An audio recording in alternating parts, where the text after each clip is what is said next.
Hi there, Agile friends. I'll come in here just with a quick note to let you know that the Agile Online Summit 2022 is coming soon. To know more, check out bit.ly/AOS2022. That's all one word, all lowercase, bit.ly/AOS2022. Now, stick around to the end of the episode if you want to know more, but for now, on to the show. Hello, everybody. Welcome to the episode of the week. Of course, that's the Success and Thursday episode here on the Scrum Master Toolbox podcast. And this week with us, joining us from the beautiful Colorado Springs, is Allison Zimmerman. Hey, Allison, welcome back. Hi, happy to be back. Absolutely. Did you take a walk in the mountains today? I took a walk on my front driveway and looked at the mountain and promptly ran back inside because it was a little chilly. But even that already gives you energy, right? Oh, yeah, absolutely. So we're talking about getting to the peak today. That's the success question. As Scrum Masters, that's something we need to always have on our sights, the peak of the mountain of our performance in this case. But before we dive into that, do share with us, what's your favorite retrospective format and why? For sure. So it varies on where I'm at, what my teams are needing, and what they're kind of asking for without asking for it at the time. That will help them reflect and learn about themselves. So I would definitely start with, even it's never too late. If you're like, I've been with this team for 2 years, I can't start with values. As I had mentioned earlier in the week, Lyssa Adkins has that high performance tree in chapter 2 of Coaching Agile Teams. I use that as a retro format to identify what our values are as our root system and the fruits that we'll bear. And that's a great piece to reference back to see if things aren't going great as a retro, or to focus on what fruit are we bearing here as a team. That's a great visual for them to continue referencing back to and building on throughout their growth. If you're like, I've done that and it's not working, I've noticed that Agile teams like to lean on, my personal superpower as a person is leaping to conclusions. So we tend to jump towards action. Like we say, here's the problem, and then we jump to action rather than reflecting and analyzing to the root cause of what that is. So if you haven't heard of the ORID model, I really liked that. It's an acronym for observe, reflect, interpret, or decide. So pretty boring if you just put it out there as a grid, but if you could make a fun retro format, I don't know, slip it in like a Jeopardy template or something and take some time to reflect on whatever the observations are and interpret what that means for the team and work towards root cause. Absolutely. And actually, so the high performance tree, we'll put the link on the show notes so that people can find it easily. The ORID model as a way to go through those steps, right? Like there are quite a few other models that also are based on this idea. Right. Some that we've talked about in the past, for example, would be the OODA model. Another one would be the A3 report from Lean Thinking. There's many different models that take this into account. But I think the important thing is for us to realize and to focus on why those models were created in the first place. And there's something that you said that I wanted to highlight, which is this need to help the teams work through the thinking before jumping to the conclusion. And jumping to the conclusion is a very apt metaphor here, because literally we jump steps to the end, right? Like sometimes, and maybe why not, we could illustrate this by actually doing a retrospective backwards, right? Which is, okay, so what do we want to do?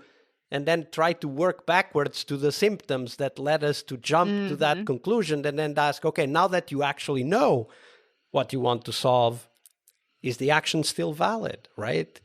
Right. It kind of feeds into what we were talking about yesterday with change fatigue as well. Change fatigue could be a symptom of you're changing things that aren't addressing the problem that still keeps coming up, and you're just addressing symptoms and nothing's really getting better.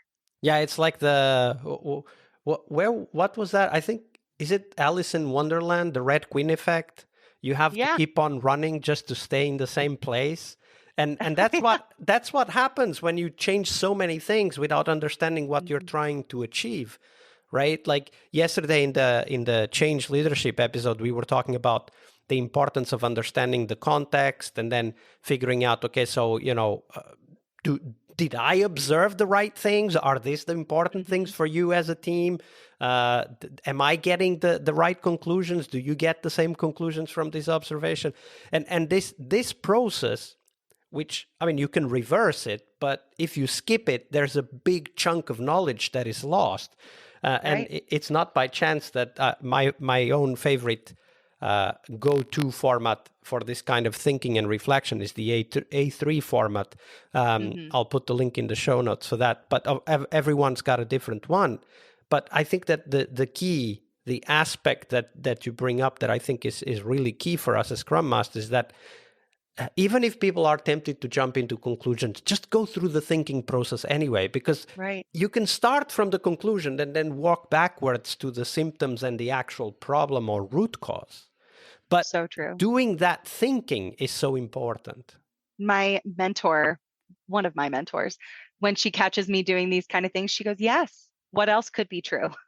When I'm like, this is what it is. What else could be true to encourage that thought process? Yeah, exactly. Like when it comes to finding the root cause, my tip and rule of thumb is that if you haven't come up with at least 5 possible reasons for why something is happening, you haven't really thought about it very deeply yet. And that's exactly the type of thinking that you were describing, right? So what else could be causing that? Love it. So root cause, obviously, understanding the context and what's causing what is a key critical aspect for us to have in mind when we help our teams. But what does it mean to be successful? Because certainly one could think about root causes until the cows come home and get nothing better, right? Have no impact, because it's not only knowing the context and the root causes. So for you, Allison, what defines success as a Scrum Master? Oh, it's such an interesting topic. And for me, I like to go back to just the Scrum Guide. So what are the things that it says that I'm supposed to do? How do I serve and empower the team? And I just turn that into a self-assessment measurement. How do I serve and empower and enable the team, serve and empower the product owner and the organization?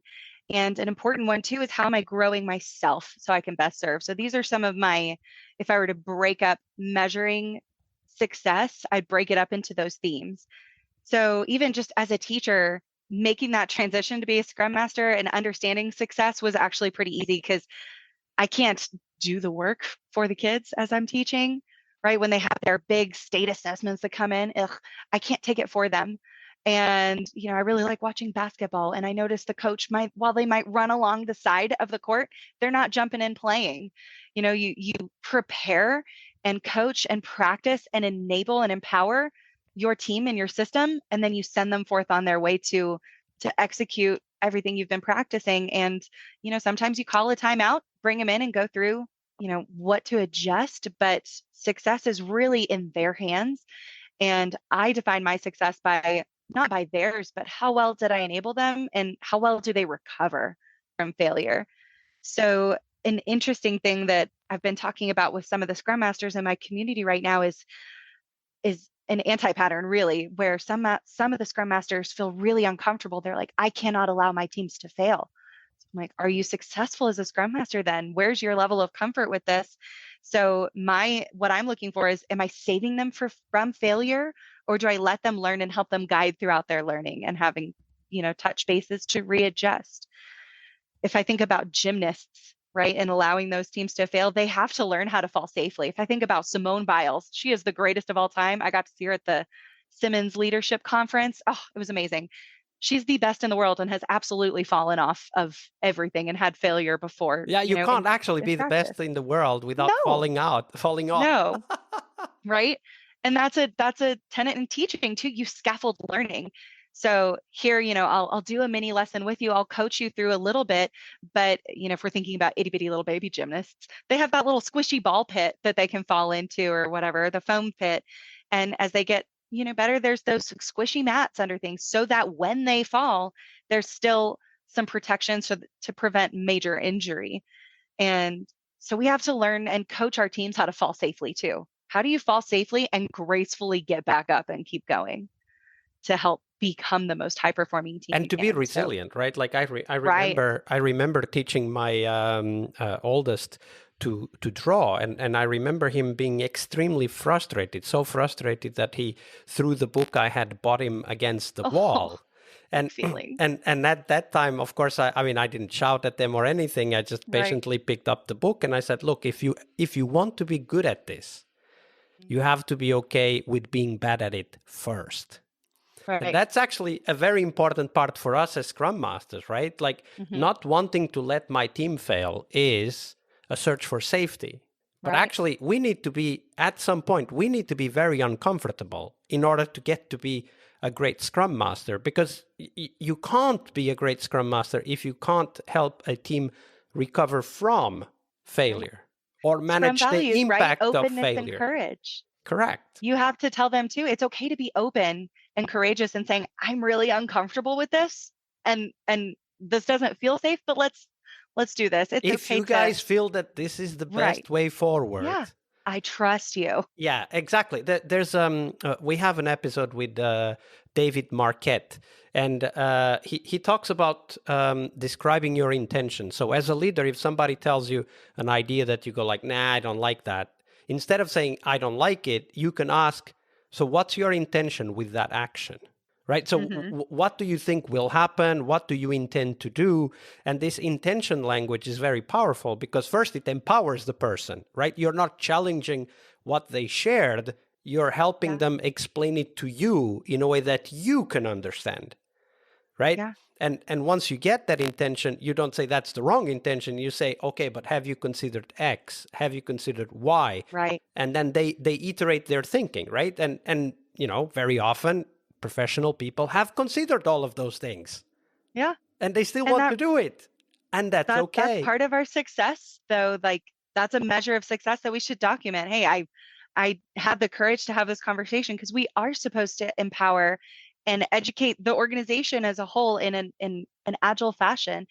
And we can't be. I find myself getting angry. I find myself getting angry if I hear leaders or stakeholders that don't know or have an agile mindset or behave in an agile way. If they say one thing and they behave another way, I get so mad. And it's a growth opportunity for me to measure my own success, to be like, hey, dude, like that's why you have a job here. Like you're supposed to be coaching and mentoring up as well, to teach them and support their growth in their agile journey and mindset. And yes, just because they might make a decision that you don't agree with or feel comfortable with doesn't mean it's going to be a failure. So, okay, share that openness. And I'm uncomfortable, but let's do it. And of course, the first thing for us as Scrum Masters, just like we say, take it to the team, as you said several times yesterday, we also have to accept that there are leadership teams.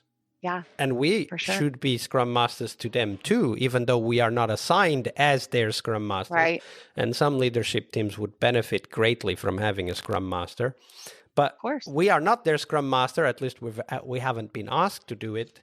But it is our responsibility to act like one, right? And if a team member says something and you listen and you empower and you have this intention conversation that I described a minute ago, when a leader says something, you have to have the same attitude, right? Yeah. A red flag that I've been watching for in success too, that I caught myself in a few years ago, is that this weird framework cycle. I've seen some comics come through about like zombie Scrum. So it can be very comfortable to get caught in just the facilitator cycle, and you're there, you're repetitive, and you're doing your thing, and you're going to ceremonies, and you just look up one day and it's like, oh my gosh, I'm mediocre and I'm not helping these teams grow. Ew, like I'm made for so much more here as a Scrum Master rather than just facilitating ceremonies. It's just a teeny piece of my job. So if you find yourself in that space, where I've measured my own success is just checking in on myself, a temperature check there too, to be like, how am I growing and developing myself as a Scrum Master individually so I can best serve my teams? So you can't pour out of an empty cup and, like Nobody wants to drink wine that's stale and it's been sitting there for a whole iteration open, right? And by the way, you made a career choice based on that question, right? Right. It's true. And so it's really important for me to measure my own success too by targeting growth each year and setting, goals and objectives to meet for myself. So, am I listening to podcasts? When I've looked at times that I've been the worst Scrum Master I've ever been, I can reflect and be like, oh, wow, I wasn't listening to any podcasts. I wasn't reaching out to a community. I didn't have a mentor. I wasn't being a mentor. I wasn't, following the 7 habits of the highly effective people, of kind of sharpening that saw as well, and focusing on who do I want to be when I grow up into like this rock star Scrum Master image that I have in my mind. So when you measure success as a Scrum Master there, if you imagine the end goal of what that most amazing Scrum Master looks like, are you there yet?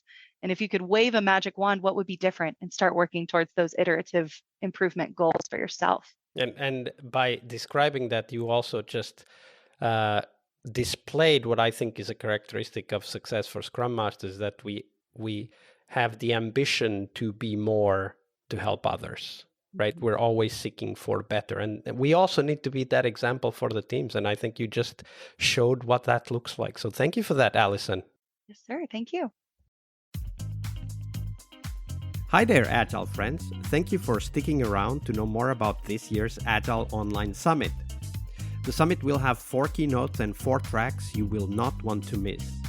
The keynotes will touch on critical topics for us, from delivering on time to helping you to focus on sustainability.